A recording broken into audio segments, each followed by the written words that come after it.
एके दिवशी अचानक भेट झाली तिची आणि माझी.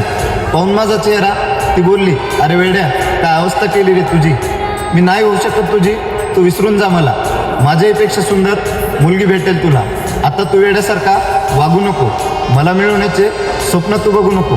विसरून सर्व काही तू वाट तुझी धर. माझं झालंय लग्न, आता तूही कुणाबरोबर तरी लग्न कर. ऐकून तिचे शब्द मी तिला सांगितलं, प्रत्येक मंदिरात बाळा मी फक्त तुलाच मागितलं. तुझं प्रेम मी विसरून कसं जाऊ. दुसऱ्या मुलीचा हातात तरी कसा घेऊ.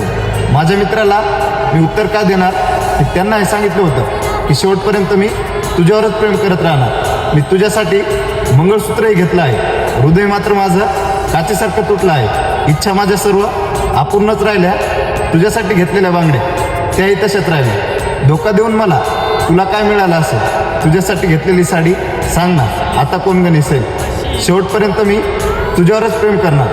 तू दगा केलाय पण मी तुझ्याबरोबर नाही करणार. शेवटी मरताना हातात तुझा फोटो घेऊन मरेल. पुढच्या जन्मात तू मिळावी अशी देवाकडे प्रार्थना करेल. तूही माझ्या प्रेमाची आठवण ठेवशील का. आणि पुढच्या जन्मात भेटलो तर खरं प्रेम करशील का.